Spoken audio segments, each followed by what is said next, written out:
Welcome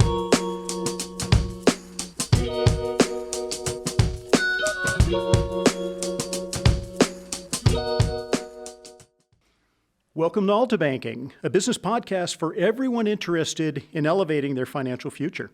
I'm your host, Stan Sorensen, and together we're going to hear interviews, information, and insights for making great financial decisions for your business. Today, it is my great pleasure to kick off this podcast series by talking with one of my favorite people to talk to, Natalie Gochnour.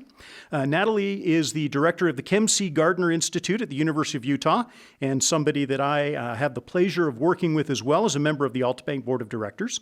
We're going to take just a second to look back at 2020, but really we're going to talk more about what we think is to come in 2021. We're going to dive a little bit into the Utah Economic Report to the governor as well. So Natalie, as always, it's great to see you. Good to see you, Stan. Thanks for having me. And thank you very much for being here. The tendency is for people really to want to sort of talk about 2020 and go back and relive all of last year.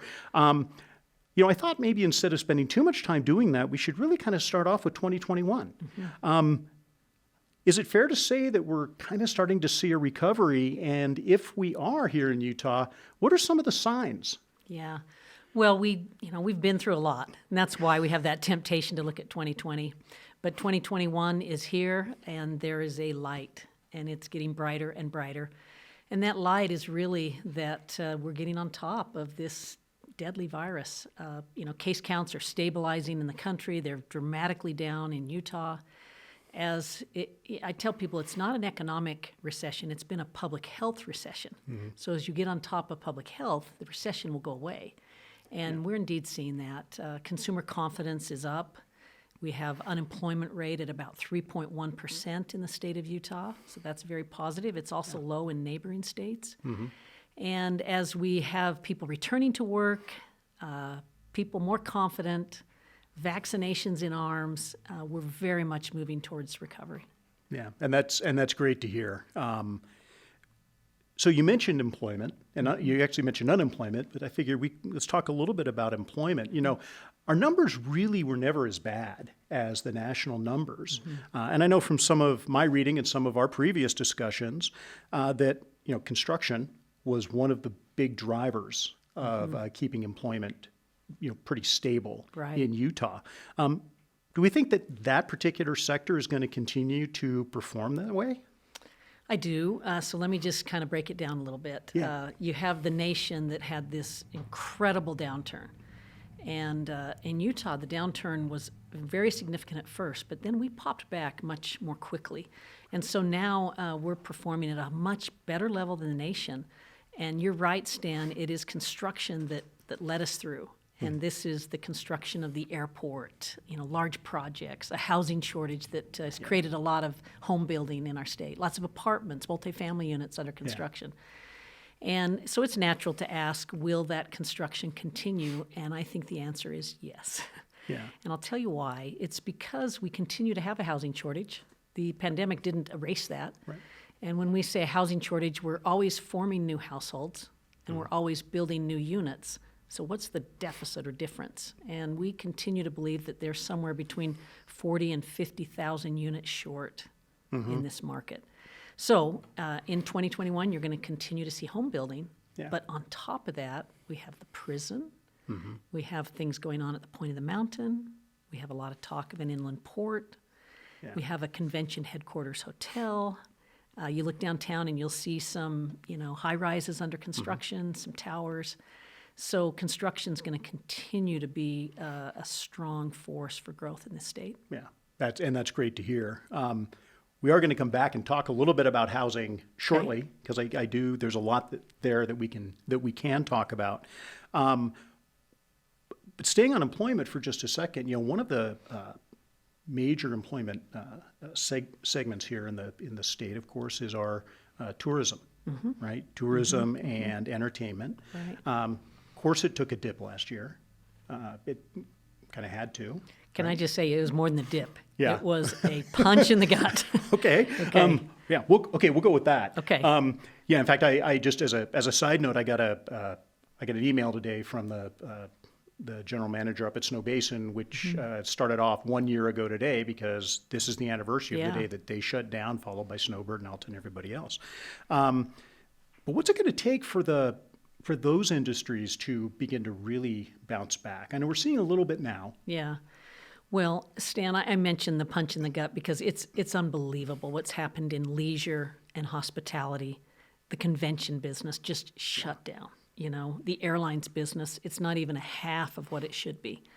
And it's been going on for months. So it's really been tortuous. And I was talking to a tourism analyst the other day, and he used the metaphor of a dam. Mm-hmm. And he said, we've been backing all of this up behind a dam. And when the dam breaks open, it is going to open wide. And I think it's a helpful metaphor because as we begin, people have pent up a desire to travel, and a lot of people have a lot of excess savings is the term we use in economics. Excess savings, it is a term. Yeah. And it is the idea that there's people that have done well through the pandemic, but they haven't been spending. So now you start to feel safe to engage with the economy again, and you start traveling. Yeah. And so what's it going to take to get the tourism, hospitality business back on track? Confidence. And we're very close to reaching that, at least in Utah.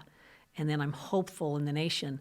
Now, where we still will have a lot of uncertainty is internationally, because we've got a lot of countries that aren't as fortunate as we are in terms of available vaccines. Yeah. So my final question on employment, and then we'll move on. We do have folks out there who, unfortunately they lost their jobs, and in fact, some of the industries that they work in have really gone away, or they're not going to be able to reemploy those folks very quickly. So Governor Cox has talked about an initiative to kind of reskill workers who need it. I was hoping maybe you could talk for just a minute about that. If there are sort of priority areas where we want to apply our efforts to reskilling first, but just, that sort of an overview of that. Stan, it is widely acknowledged that as you come to the end of this pandemic and enter this new chapter, that it is indeed a new chapter, a different economy. And in economic terms, what we mean is the structure of the economy's changed. Something's different. And you say, well, okay, what's different? Well, commercial real estate may be different. The public health system will be different. Certainly telework, telehealth, online education, remote sales. All this digitization will be different. Supply chains will likely be shorter. And we could keep talking about these structural changes, but what that starts to mean is how does human capital or the skills that people have need to also adjust? And so your question really leads me to think about what is it that we need to do to prevail in this new economy? And indeed, there are many, many workers that either have to be retrained or upskilled is another term they'll use. And it's in all sorts of occupations. We are short on the tech fields, always. Yeah. We always need engineering, science, math, but we also need a lot of the trades. We mentioned already what a construction boom we have going on in the state, and we need plumbers and electricians and welders and contractors, woodworkers. So what's happening is the state legislature and the federal government are pouring money in to help with this retraining, whether it's scholarships or new programs or incentives for teachers. And overall, I think it's incredibly positive for the Utah economy. The next economy will rise or fall based on how well we take care of our people. Yeah. Yeah. Well, and I think one of the important things there is that we don't lose sight of the fact that we need the trades, and we do need people to get either skilled up or reskilled up in those trades. Yeah. And I think it's very easy to sort of forget about that and begin to think about, the sort of the college and what are we going to do. Yeah, but I'll tell you something really troubling. You caught my interest when you said the trades, but if you look at enrollment in institutions of higher learning in Utah right now, they're up across the board, except in the case of Salt Lake Community College, and it's down dramatically. Really? And it's down mostly for men. So you scratch your head, and we're still new, trying to understand that, but construction's booming, so a lot of people are, taking work, and that keeps them out of Salt Lake Community College. But we also know that this economy, this pandemic has created winners and losers, or people that have been harder hit. And some of the harder hit don't have the means, the coaching, whatever it is, Yeah. to be back in school. Yeah. So this is a real problem point for Utah right now. We need to figure out ways to get people at the community college and being, educated to work in this new economy. Yeah. I like, and again, I'm not super well versed in it, but I like some of the things that I had heard the governor talk about with respect to shorter programs, 1-year programs, or even 9-month programs to get somebody ramped up and moving. Right. Right, as opposed to having someone feel that they need to stay in school for 2 years, 4 years. Yeah, that's before they right. can begin to work. Yeah, that's right. Governor Cox has the One Utah Roadmap. He outlines his Yeah. priorities, and he's very clear that he's interested in investing in post-secondary education, and particularly in skills that are rapid, quick, job-related. And I think that's a big part of the future of higher ed. Yeah, yeah. I think it's awesome. Personally, we could go on and on about it, but we'll save that one for another. Okay, for another I'll do it. for another podcast. One of the areas where we mentioned needing to, we have a deficit, right, is the technology sector. And I wanted to spend a few minutes talking about that. And I'll give the caveat, as I come out of that sector, for having worked a number of years in software. So it is always a particular interest to me to kind of follow along. Governor Cox has said that he would really like Utah to become known as the startup state, which I think is an interesting ambition. We've already sort of touched on this, but to sort of maybe take it to another level of depth, what are we going to need to do to make sure that we have a homegrown workforce that can take those engineering jobs, those technical support jobs, et cetera? Yeah. Well, our state has a history in thinking about this. I was part of the Governor Leavitt administration. Right. He wanted to double the number of engineers in our state in 10 years, and they met that goal. And I would say that part of the upturn that we've seen in software and tech, life sciences in our state has been because of that goal being achieved. Yeah. You cannot succeed as a tech economy without human talent. Right. So, what does the state need to do? Well, it needs to continue to invest, and it starts very early. So we have to invest in the K through 12, so public education, and then we've got to invest in our colleges and universities to get people trained for these skills.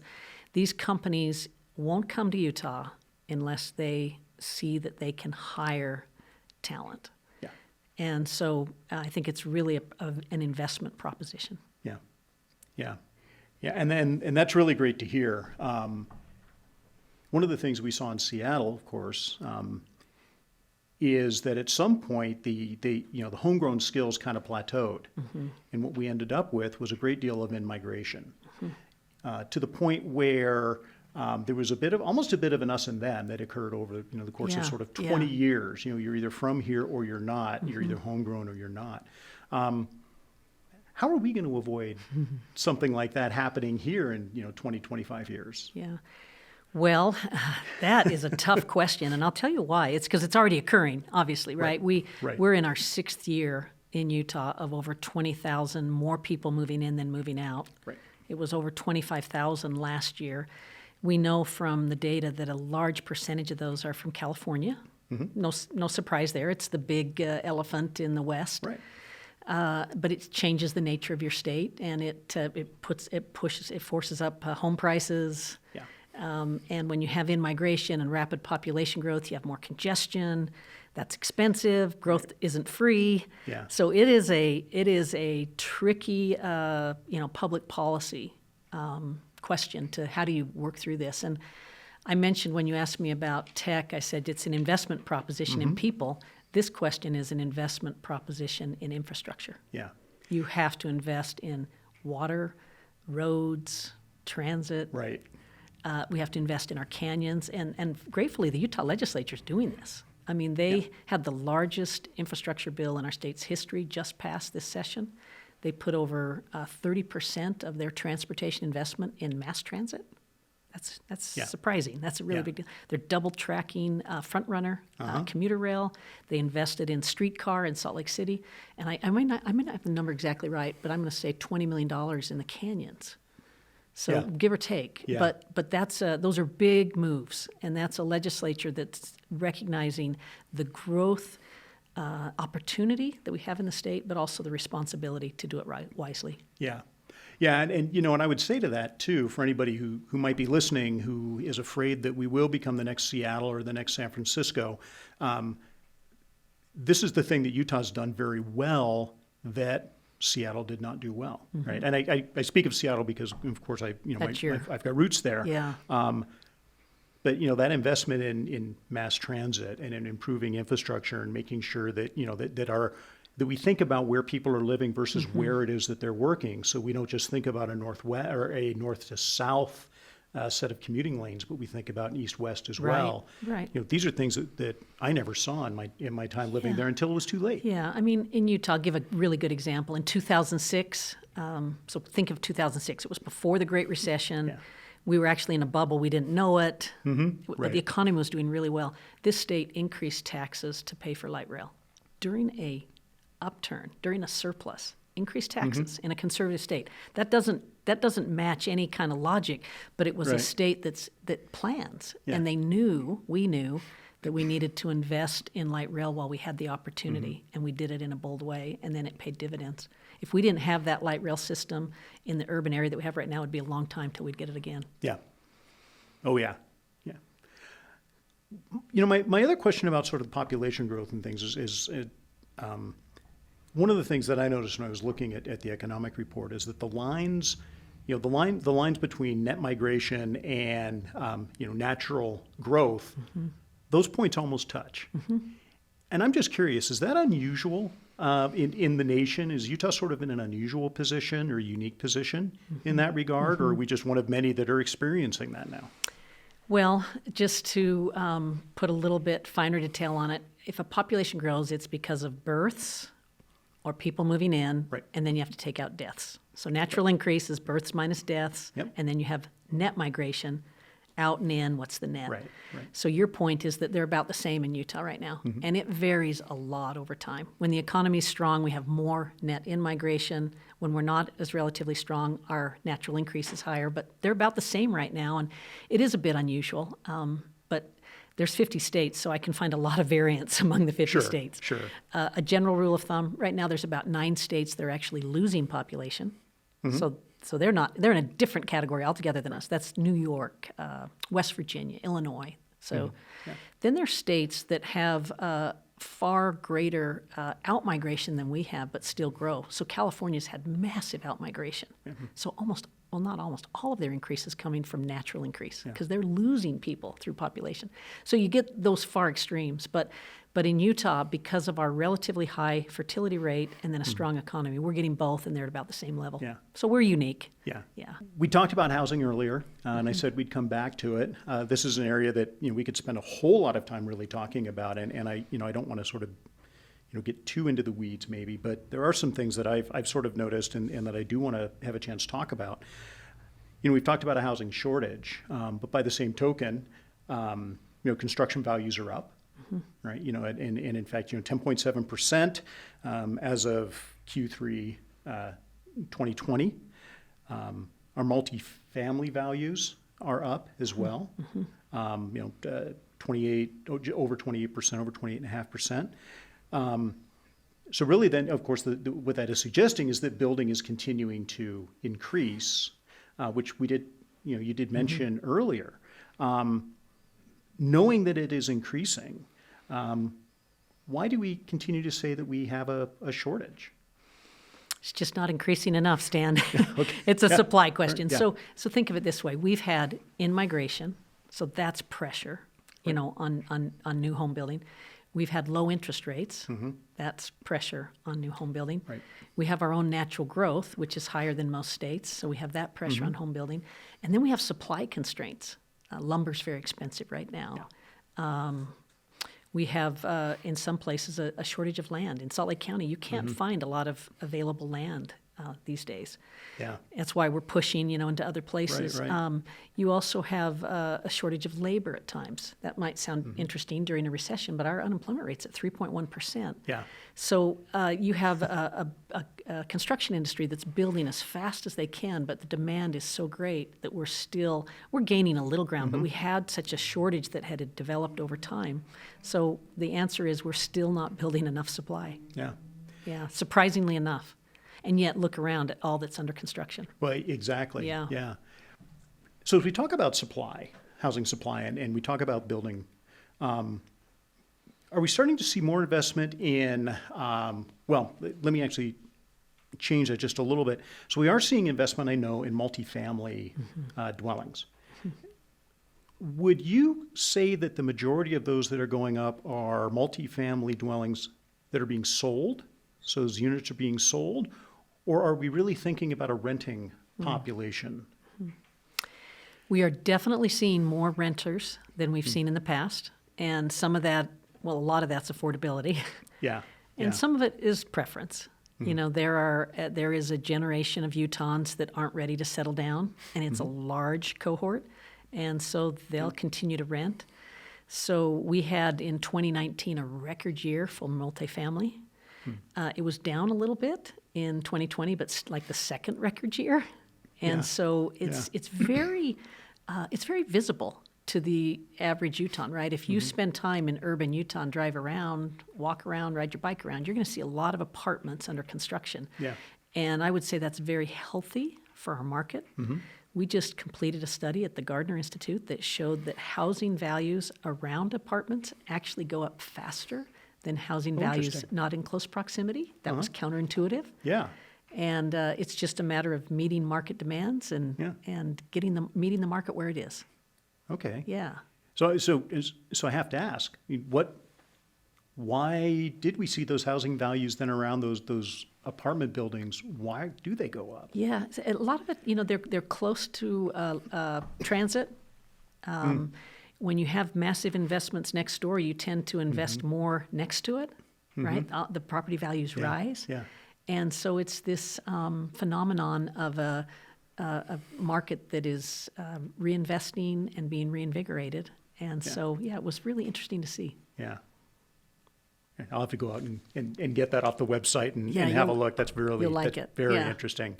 So really my final question on housing, sometimes I think about housing and housing shortages in particular as affordability versus availability. Right now, would you say that we're kind of at that point where affordable housing is where the shortage is, or do we still have a little bit of runway before we kind of hit that point? Yeah. Without question, it is both availability and affordability. We have pressures in both. We have one of the most challenging housing markets in the country right now. And where it is most challenging is the combination of the two, available, affordable housing. And so if you are a younger adult Utahn trying to enter the home ownership market for the first time, very challenging right now. Very, very challenging. Yeah. And it's of real concern to our state legislature. Utah has always been a home ownership state. Yeah. We've always had plenty of incentives for people to buy homes, to accumulate wealth in that way. And it's just proving to be very difficult. And your point is spot on, Stan. A home goes on the market at a listed price, and someone swoops in from out of state and offers more and pays cash. Yeah. And what is the owner to do but to take that? Right. And so when you repeat that over and over again, it's squeezing out Utahns. And so I don't know exactly the public policy solution to this. This is very complicated, but it is a reality. Yeah. And it goes back to something we talked about earlier. If you're a public decision maker, if you're a parent, if you're a young adult, investing in your education is the best thing you can do. Because by educating your workforce, you're going to make a workforce that is more able to pay for these expensive market conditions. Yeah. One of the things, and this is where things sort of cross with a bit of our infrastructure conversation as well. I suspect that, and in fact we see a little bit of this, where more and more single-family homes are going to be built further and further out of the urban settings, and even out of some of the suburban settings. We'll push farther west, we'll push farther, sort of southwest or what have you. That then requires us to think even harder about the infrastructure investments that we make, doesn't it? Oh, yeah. Yeah, it does. And in fact, if you wanted to pick a place where I think there's a lot of opportunity right now in real estate, Tooele County. Tooele County is close to the urban activity centers. Has a lot of available land that's still relatively affordable. And there's a big freeway that's not at congestion levels to bring you back and forth. Right. And so, yeah, we have a state that needs to very consciously think about, some people call it good growth, some people call it smart growth.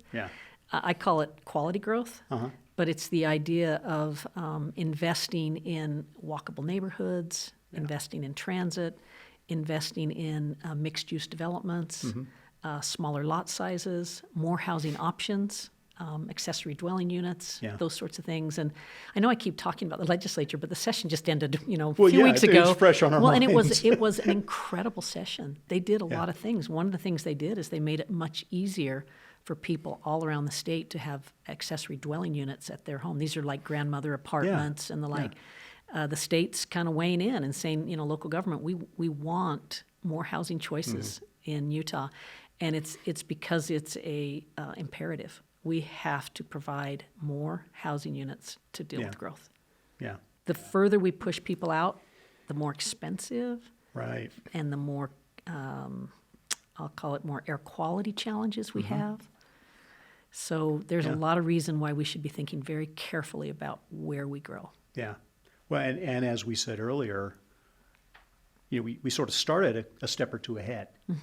I don't think we want to go backwards, right? We certainly just want to keep pushing that forward. Yes. And to that point, the One Utah Roadmap, Governor Cox's roadmap, does talk about investment in infrastructure and all. We've talked about that quite a bit. There were 2 points in there, though, that I wanted to specifically ask about, and I think one comes right on the heels of what we were just talking about with respect to growth pushing out of the urban centers. He talks about rural matters. And, there are a lot of threads that go through that. How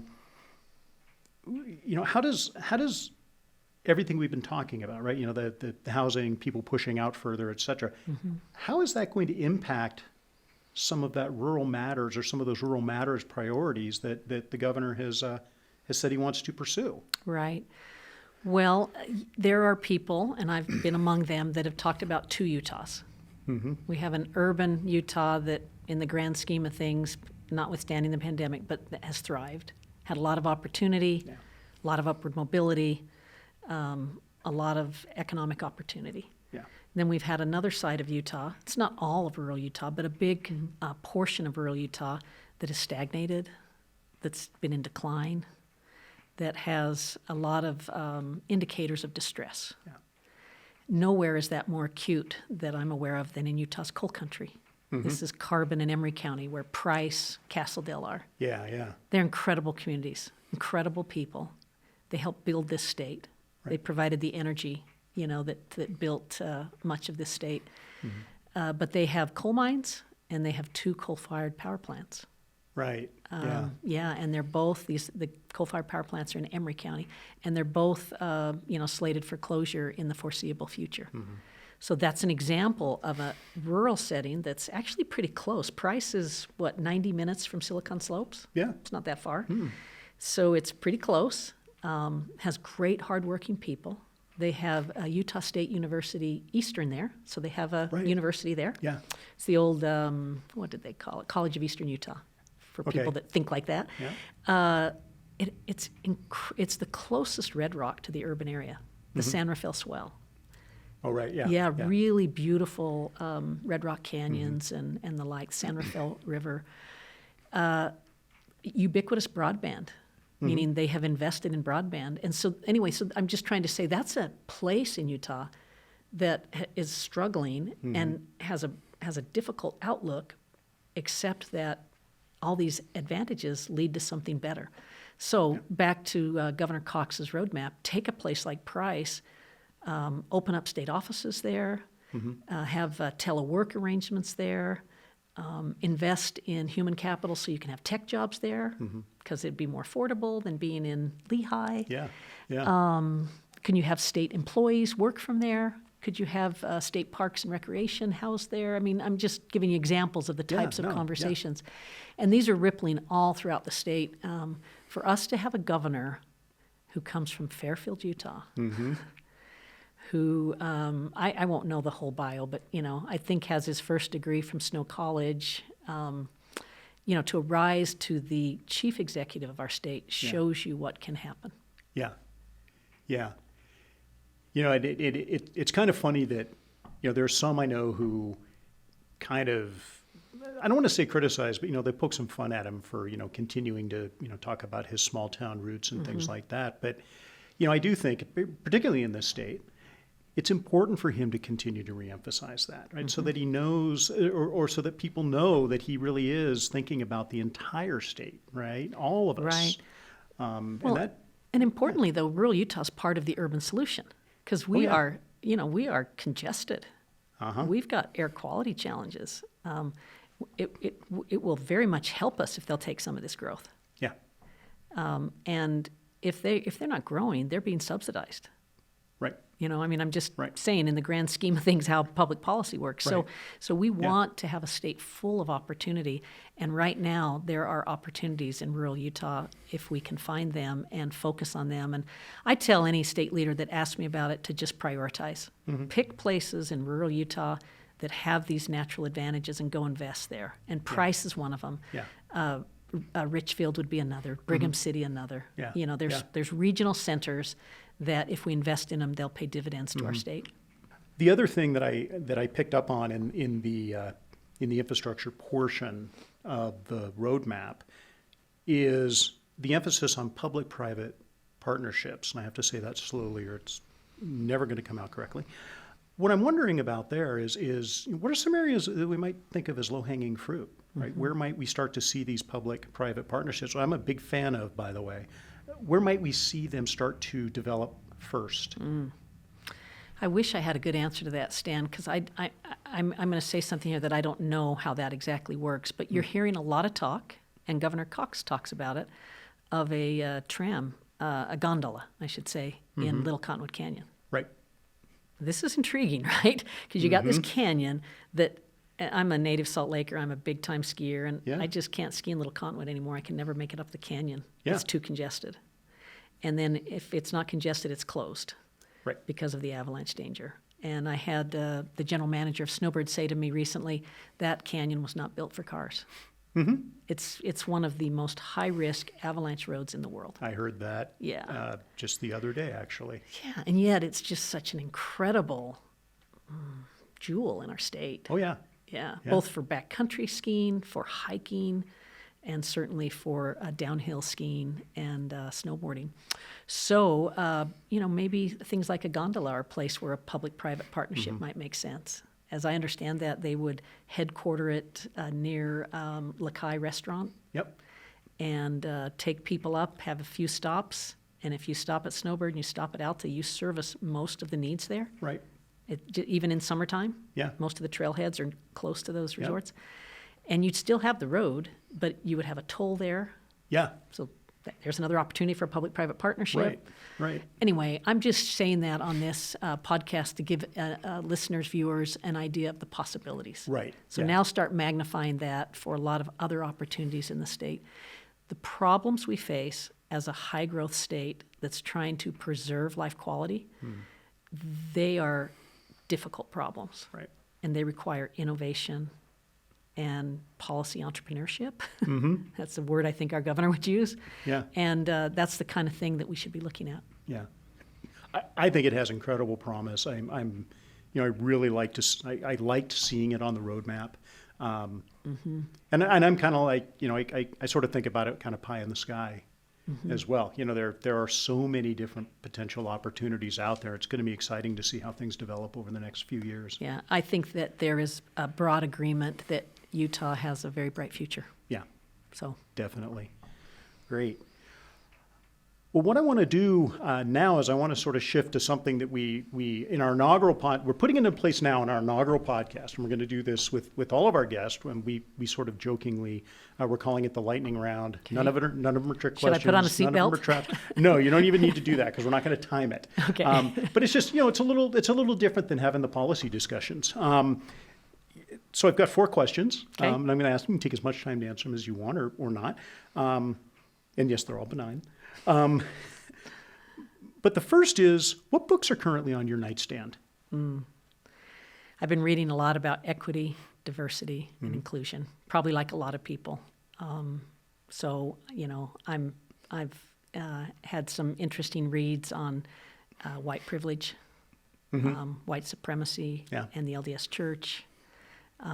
So I've filled a little bit of my reading with the trying to understand how to responsibly approach anti-racism behavior in our lives. Yeah. Yeah. So I have to ask, it's going to sound like a pitch. Have you read Uncomfortable Conversations with a Black Man yet? I will tell you I have not, but I will tell you that I've had a lot of uncomfortable conversations. So tell me more about that book. So it's written by, boy, and I hope he listens. It's written by a fellow named Emmanuel Acho. He is a former NFL football player who got very involved during his time in the NFL with trying to sort of talk to people about racism and lack of equity, et cetera. Became an ESPN commentator, and he started up on the side as a kind of a, sort of a public outreach type of push, a short series of YouTube videos where he sits down one-on-one like we are, and he talks with folks about what it's like to be Black and what their experience is like being white and sort of how the two interact. So he's written a book about it. I highly recommend it. I've been telling people that, start getting into this topic to beware because Yeah. it's a fire hydrant. Oh yeah. Yeah. And I mean, it comes fast and in high volume. And I'm grateful for that. But it's, in my own sort of work life, it's gotten far beyond race, ethnicity, and beyond gender, and beyond sexual preference, and into all sorts of areas of where people don't feel a sense of belonging. Yeah. And so it's a really positive, productive conversation, but it is not for the faint of heart. Yeah, definitely not for the faint of heart. Yeah, and I tend to think uncomfortable is a bit of an understatement as well when it comes to these topics. Okay, so the second question, and we're still going to talk about books, but what would you recommend to one of our listeners who just wants some escapist fare? Boy, I'm not a good one to ask that because I read primarily nonfiction. Yeah. That's just what an economist is going to do. Right. So- Which sometimes does count, by the way. Yeah, that's true. Escapist fare. So I'll tell you something about me, Stan. I'm someone who reads a lot of, for lack of a better term, religious studies books. I really enjoy, and I think of it as much as anything as philosophy. Yeah. Trying to understand philosophy. So one of my favorite books is by O.C. Tanner. And it's titled Christ's Ideals for Living. Okay. Okay, Christ's Ideals for Living. Now, whether you're Christian or not, just think of it as a great philosopher Right. and that philosopher's ideals Yeah. for living. But O.C. Tanner was an incredible philosopher, businessman, philanthropist. Yeah. And he put all of his thinking about that into this book, and he quotes from all of the transcendental literature, whether it's Emerson, Whitman, Thoreau. Yeah. He brings all Yeah. of Gandhi, he brings all of that into it, and then he's got some of the more classical. So that's, for me, that's fulfilling. I don't know if it's escapism, but it's fulfilling. Okay, so our final 2 questions, and not about books, but we'll ask about just a couple of other things really quickly. This is a question that I ask everybody, just because I just find the answers to be very interesting. This past year, when we spent a lot more time sort of, sequestered in our homes, did you discover any binge-worthy television that you would recommend to somebody? Okay, this is another unfair question for me, Stan. You know what I spent my time doing? Riding my bike and hiking peaks. Perfect. I did not watch any television with the exception of news programs Yep. and the Utah Jazz. Which, the latter of which is could great count. binge-worthy Yeah, television. could count a little bit. Yeah. I have The Mormon Murders on my list now with Netflix. My kids Yeah. tell me I need to watch that, and I love London and the mother country, so I probably would Yeah. like The Crown, but I have not done any binge television. Which I will say is actually refreshing to I hope hear. you get a lot of guests that have been, but I cook. I do a lot of cooking. Yeah. But I do not spend time watching television. I have asked people that question and gotten 6 or 7 shows on the list.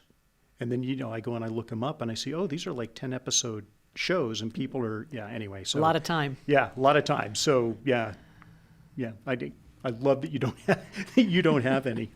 Sorry, I'm not more interesting, but No, keep going. no, I think it's plenty interesting. I think it's great. But sort of along those lines, not the TV lines, right? Mm-hmm. But spend a lot of time hiking, riding your bike and all. Did you pick up any new hobbies or activities?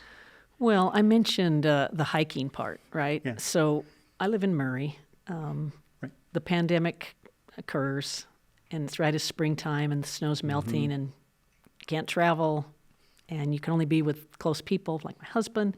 So we started hiking peaks all around the Salt Lake Valley, and then we'd hike them again and again. And so I would say by November of 2020, I've summited 30 peaks. That's so awesome. That's different, right? I mean, Yeah. well, just the volume of it. And we can't wait to get out there again. It was that rewarding to us. And I don't want anyone to think like that we're mountaineer quality hikers.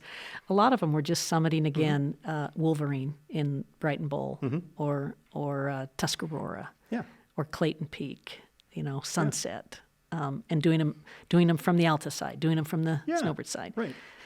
Doing them from the Brighton side, and or then doing 3 of them in the same day. All of these things in different mixes. But, you get to see all the changing of weather. You get to see the people that run the mountain crest lines. You see a lot of wildlife. It's just incredibly memorable. Yeah. And they use this term in Utah that we can have a cabin in the city. Mm-hmm. And that's the summer, fall that I just lived. Yeah. I think it's wonderful. We're lucky. Wonderful. Yeah, we're lucky. We're very lucky. Yeah, talk to people that have had to sort of go into lockdown in bigger cities, and our experience is a complete opposite. Yeah, I don't know if you know the peak, the Pfeifferhorn. It's the one where the avalanche Yeah, was where the this avalanche week. was, yeah. But Pfeifferhorn's this incredibly picturesque peak, and I'm closer to 60 than I am to 50. So to summit Pfeifferhorn, you have to kind of put a little effort into that as an older adult, and but it's incredible. Yeah, So outstanding.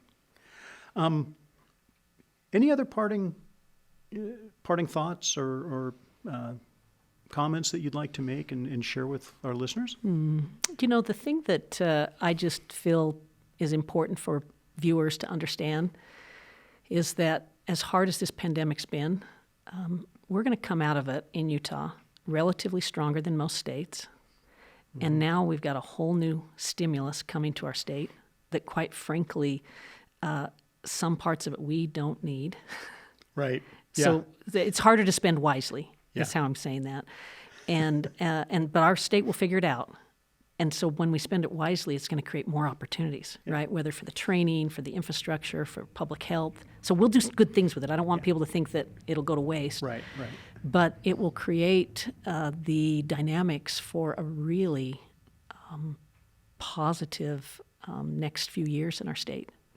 So I would tell people that Utah's future is bright and that your challenge is to figure out how to harness the good things that are happening and create great opportunities for you and your family. Natalie Gochnour, thank you very much for taking the time with us today. As always, it's wonderful to talk to you. I always learn something, and really appreciate your taking the time today. My pleasure. For everyone else, I want to thank you for listening to Altabanking.